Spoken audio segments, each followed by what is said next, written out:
Ya, baik. Bapak Ibu mohon maaf, sepertinya tadi gabung di acara minggu kedua ya, di rangkaian dispenser seri kedua. Bapak Ibu, sebelum kita lanjut ke acara utama kita, saya akan bacakan beberapa tata tertib dalam pelaksanaan acara di minggu kedua ini ya Bapak Ibu. Diwajibkan untuk Bapak Ibu yang belum merubah nama, tolong di-rename dulu dengan menggunakan nama dan diikuti nama instansi Bapak Ibu sekalian. Selain itu, nanti jika ada pertanyaan dalam kegiatan diskusi, silakan bisa mengajukan pertanyaan melalui fitur raise hand atau nanti akan disediakan link Slido ya Bapak Ibu bisa menyampaikan pertanyaannya di link tersebut. Nah, selanjutnya untuk Bapak Ibu yang berharap untuk mendapatkan e-sertifikat, karena kita juga menyediakan, kita sarankan Bapak Ibu agar dapat mengikuti minimal 5 kali pertemuan ya, dari 7 kali pertemuan sampai dengan bulan Juli nanti ya. Kemudian untuk link pendaftaran, silakan Bapak Ibu bisa mengisi. Untuk link daftar hadir sudah di-share oleh host, sudah bisa di kolom chat, silakan bisa diakses oleh Bapak Ibu sekalian. Bisa diisi link daftar hadirnya. Kemudian bagi Bapak Ibu yang belum menggunakan virtual background, silakan untuk menggunakan virtual background-nya ya Bapak Ibu ya, agar kita bisa seragam begitu ya nanti ya. Nah, kemudian untuk beberapa materi, dokumentasi, kemudian sertifikat dan rekaman itu bisa diakses di grup Telegram dan juga nanti di-share juga di link Google Drive. Nah, baik Bapak Ibu, sekilas tentang tata tertib pelaksanaan kegiatan dispenser di seri kedua ini. Nah, selanjutnya kita akan langsung masuk ke program yang kita tunggu-tunggu juga ya, terkait berita perencanaan pengadaan program Baperan. Nah, ada apa aja nih di program Baperan kali ini? Kita lihat yuk video yang pertama.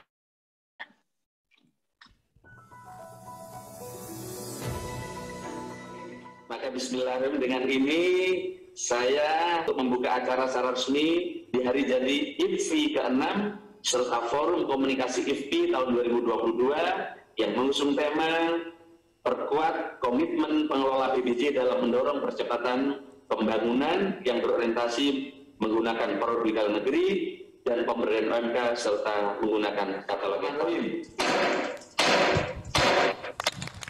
Terima kasih. Menurut Presiden, pada acara evaluasi aksi afirmasi Bangga Buatan Indonesia di GCC tanggal 24 Mei tahun 2022, baru ada 46 pemerintah daerah yang telah memiliki e-katalog lokal dari total 514 kabupaten dan 34 provinsi. Presiden memerintahkan kepada gubernur, bupati, wali kota, sekda, yang paling penting sekarang adalah bagaimana produk-produk lokal, produk-produk unggulan itu segera bisa masuk pada e-katalog. Nah, bulan Oktober nanti kita ketemu lagi, kata beliau. Nanti akan saya tampilkan semua datanya. Mana yang memiliki komitmen bangsa dan negara, mana yang senang beli PDN dan mana yang beli produk asing. Bahkan beliau kemarin menyampaikan bahwa jika ada komisaris direksi perusahaan BUMN yang menjadi agen impor, yang dia tidak membeli produk-produk dalam negeri, memerintahkan untuk diganti. Jadi bukti keseriusan bahwa ini dampaknya akan sangat luas. Dan oleh karena itu maka kesungguhan kita bersama teman-teman IFPI, teman-teman IAPI menjadi penting untuk melakukan transformasi secara cepat di dalam pengadaan barang jasa di pemerintah. Yang 70% itu artinya berarti produk luar. Itu satu. Dasar. Kemudian yang kedua, sebagai prinsip paling benar seluruh dunia. Best value for money. Bicara harga, bicara mutu. Pertanyaan kedua, siapa yang mampu mendemonstrasikan prinsip itu? Apakah tender, lelang, atau pasar? Pasar itu lebih bisa mendemonstrasikan prinsip best value for money. Pasar yang seperti apa?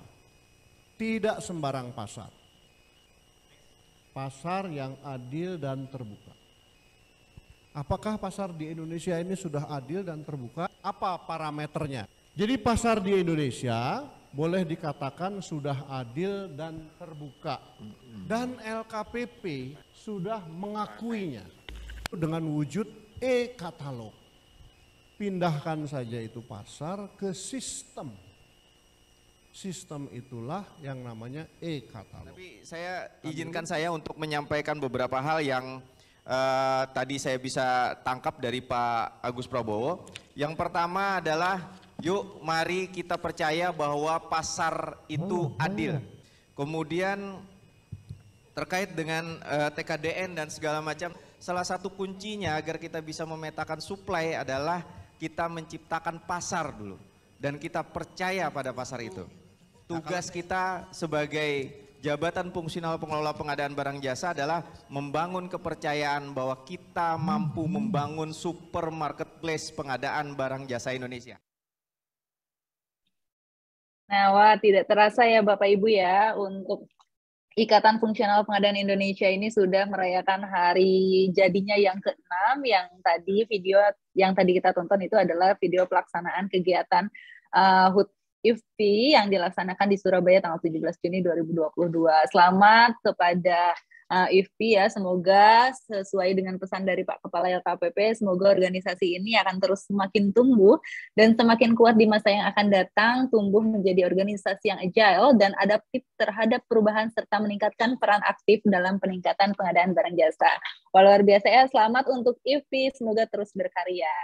Nah, kita lanjut di video yang kedua di acara program Baperan ini.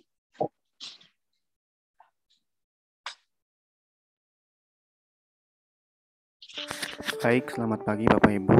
Pada kesempatan kali ini kita akan coba untuk membicarakan kegiatan berita dispenser minggu kedua dengan topik pembacaan terkait laporan kinerja pengadaan barang jasa yang akan dapat Bapak Ibu akses secara online dengan mengikuti beberapa cara tersebut. Yang pertama, Bapak Ibu dapat mengakses portal inaprok.id, kemudian Bapak Ibu dapat memilih pada menu tautan, lalu pilih apakah Bapak Ibu berasal dari kementerian atau lembaga ataupun juga pemerintah daerah. Baik, selanjutnya sedikit informasi Bapak Ibu bahwa laporan kinerja pengadaan barang jasa pemerintah baik untuk kementerian atau lembaga maupun pemerintah daerah berisikan beberapa data berikut seperti belanja pengadaan, paket RUP yang telah diumumkan, pencadangan usaha kecil, realisasi penggunaan produk dalam negeri, realisasi terkait transaksi melalui SPSE, indeks tata kelola pengadaan, pemanfaatan sistem pengadaan, dan alokasi belanja barang jasa untuk UMK. Dalam laporan kinerja pelaksanaan pengadaan barang jasa tersebut dimuat datanya diupdate secara berkala yang tersedia dari mulai tahun 2020 hingga tahun 2022. Selanjutnya Bapak Ibu tinggal pilih disesuaikan dengan data yang mau Bapak Ibu ambil. Sebagai contoh, saya coba untuk ambil perintah daerah tahun 2022, lalu dipilih data paling terakhir yaitu tanggal 13 Juni 2022. Selanjutnya tampilannya akan seperti itu, seperti flipbook yang Bapak Ibu akses di aplikasi monef.lkpp.go.id. Di halaman kedua berisikan terkait laporan kinerja pelaksanaan secara skala nasional, kemudian dikategorikan sesuai dengan mana yang termasuk kementerian dan lembaga, juga pemerintah daerah dari level provinsi, kabupaten hingga kota. Selanjutnya juga di profil belanja pengadaan barang jasa, Bapak Ibu dapat melihat belanja pengadaan yang diumumkan sirup yang sebelum tahun anggaran dan tahun anggaran berjalan, dan juga ada belanja barang jasa yang termasuk penyedia murni ditambah penyedia dalam swaklola. Ada juga belanja barang jasa yang diumumkan pada sirup swaklola dan pencadangan usaha kecil yang diumumkan di sirup. Lalu juga ada penggunaan produk dalam negeri yang diumumkan berdasarkan tagging PDN di sirup. Juga realisasi perhitungan dari poin 1 sampai poin 5. Juga ada transaksi pengadaan melalui pemilihan penyedia, transaksi usaha kecil yang di dalamnya terdapat e-tender, tender, pengadaan langsung dan penunjukan langsung, juga e-purchasing. Lalu transaksi non kecil ada e-tender, tender, pengadaan langsung, penunjukan langsung, dan e-purchasing. Juga ada realisasi kontes, realisasi sayembara, realisasi pengadaan khusus, dan juga ada transaksi pengadaan melalui swaklola. Juga ada realisasi terkait penggunaan produk dalam negeri, transaksi penggunaan produk dalam negeri melalui e-purchasing, e-tendering, dan non-e-tendering ataupun e-purchasing transaksional dan pencatatan. Juga ada kolom terkait indeks tata kelola pengadaan, khususnya di bagian segmentasi pemanfaatan sistem pengadaan, di mana di dalamnya ada aplikasi sirup. Selanjutnya ada peningkatan penggunaan produk dalam negeri, ada alokasi PDN dalam RUP dan transaksi belanja produk dalam negeri. Sedangkan untuk alokasi belanja barang jasa untuk produk UMK, ada alokasi UMK dalam bentuk RUP, juga transaksi belanja melalui produk UMK. Nah, sumber dari data ini semua olahan dimuat dalam file flipbook, Ibu dapat lihat keterangannya di bawah bahwa sirup dan SPSE per tanggal 13 Juni telah diolah dan data APBN ataupun APBD didapat dari masing-masing sesuai dengan landasan hukumnya. Seperti contoh, data APBD dimuat dalam data DJPK per tanggal 13 April serta klarifikasi data dari pemerintah daerah. Sedangkan untuk data APBN berdasarkan Perpres nomor 104 tahun 2021 tentang rincian anggaran pendapatan dan belanjaan negara tahun 2022, akun 52 dan akun 53 serta klarifikasi dari kementerian atau lembaga itu sendiri. Cukup sekian untuk flipbook kali ini. Di halaman berikutnya Bapak Ibu dapat melihat profil semua data yang sudah saya sebutkan sebelumnya sesuai dengan instansi masing-masing Bapak Ibu semua. Terima kasih dan sampai jumpa di kegiatan baperan berikutnya. Nah, itu tadi Bapak Ibu untuk informasi mengenai flipbook ya, atau laporan kinerja PBJ KLPD. Nah, jadi semakin mudah ya kita mendapatkan informasi bagaimana sih KLPD ini kinerjanya seperti apa. Di setiap minggu kita akan tampilkan selalu data terupdate di inaprok.id. Nanti Bapak Ibu bisa langsung akses tadi ya di laporan kinerja KLPD. Jadi per KLPD, masing-masing kementerian, masing-masing lembaga, maupun masing-masing kota, provinsi bisa langsung mengakses bagaimana kinerjanya di setiap minggu, kinerja PBJ-nya. Nah, sangat mudah ya Bapak Ibu ya, semakin banyak informasi yang kita sampaikan untuk melakukan monitoring. Nah, baik, untuk baperan yang ketiga, kita ada surat edaran terkait pengisian RUP di aplikasi Sirup. Kita langsung lihat saja yuk surat edarannya.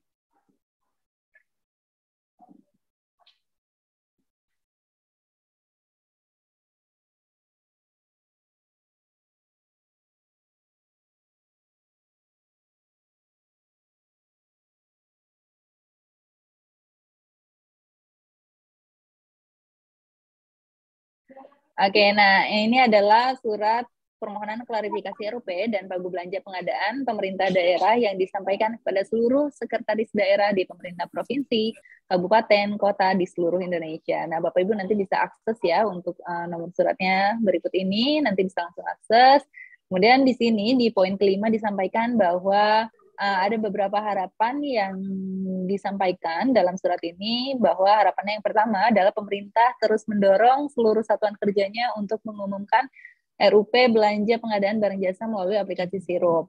Kemudian pemerintah daerah juga perlu mendorong satuan kerja dalam melakukan perencanaan pengadaan barang jasa dengan baik dan tepat, khususnya dalam memetakan dan mengidentifikasi belanja pengadaan, belanja kegiatan yang bisa dikategorikan ke dalam pengadaan barang jasa untuk diumumkan RUP-nya melalui Sirup.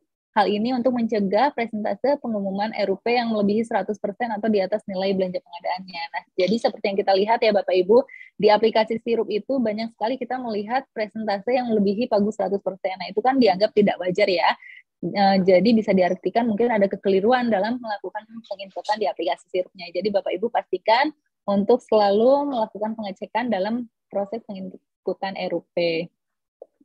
Nah, kemudian di poin ketiga, ini pemerintah daerah diharapkan dapat melakukan sinkronisasi dan validasi data nilai belanja pengadaannya. Klarifikasi tersebut akan kami gunakan untuk memperbaiki nilai belanja pengadaan yang saat ini digunakan sebagai acuan sebagaimana poin nomor 2 ya Bapak Ibu. Sekaligus untuk meningkatkan akurasi sebagaimana poin ketiga, nanti ini bisa dicek kembali poin nomor 2 dan poin nomor 3-nya. Klarifikasi juga menjadi penting agar perhitungan presentase pengumuman RUP tidak melebihi 100%. Nah, kemudian di poin D, kami LKPP ini memohon bantuan kepada unit organisasi yang terkait di lingkup Pemda, begitu ya, agar melakukan klarifikasi terhadap nilai belanja pengadaan barang jasa sebagaimana terlampir. Nah, klarifikasinya ini bisa disampaikan paling lambat nih ya, bisa dicatat ya Bapak Ibu, di akhir bulan ini ya, tanggal 30 Juni 2022. Bahkan kalau bisa ini disampaikan sebelum tanggal 30 Juni ya. Nah, kami menggunakan data belanja PBJ sebagai acuan apabila tidak ada klarifikasi sampai dengan tanggal tersebut. Jadi nanti yang akan disampaikan ya sesuai dengan apa yang data yang ada sebelum tanggal 30 Juni gitu. Jadi harapannya bisa langsung melakukan konfirmasi data ya Bapak Ibu apabila ada ketidaksesuaian data. Nah, baik, itu adalah baperan ketiga di pekan ini. Nah, selanjutnya akan ada baperan keempat nih yang akan disampaikan oleh Pak Heldi Yudiatna. Silakan Pak Heldi. Ya, terima kasih Mbak Rama. Satu lagi tambahan nih, berita pengadaan ataupun berita perencanaan pengadaan ya. baperan. Bukan saya yang baper nih, Mbak Rahma ya. Tapi beritanya nih yang baper kayaknya nih. Saya izin share screen satu lagi sebagai tambahan pada segmen kali ini. Ini ada berita dari IAPI ya, kalau tadi IFI kan ya, Ikatan Fungsional Pengadaan Indonesia, khusus untuk Japung pengadaan di Indonesia. Nah, kalau ini ada berita dari IAPI, nanti bisa diakses di informasinya di IAPI stripindonesia.org ya. Nah, ini IAPI akan menyelenggarakan Indonesia Procurement Forum and Expo tahun 2022 nih di Bali ya, pada tanggal 18 sampai 21 Oktober 2022. Nah, silahkan ini untuk lengkapnya bisa diakses di IAPI stripindonesia.org, di beritanya silahkan ya. Ini bagi para stakeholder pengadaan barang jasa yang ingin menambah pengetahuan terkait pengadaan ya. Di sini ada seminar, ada kelas-kelas terkait pelaksanaan pengadaan yang bukan hanya di pemerintah tapi di publik. Untuk menambah pengetahuan silahkan, ada kontaknya di sini. Itu Mbak Rama untuk paparan yang keempat. Ini berarti langsung ke sesi saya nih, ngisi ini ya. Baik, ya terima kasih Pak Eldi. Boleh kita langsung polling Zoom dulu atau gimana Pak Eldi? Boleh. Sebelum ke materi ya, polling Zoom dulu ya. Silakan. Minta masukannya dulu nih, biar ada semacam pretest post-test. Silakan, misalkan.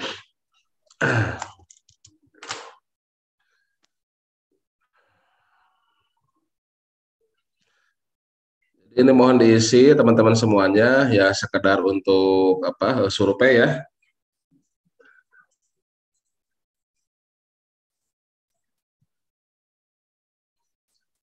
Wah, ini kayak mau pilpres ya, Barama cepet. Iya Pak, bisa langsung kepilih kayaknya sini.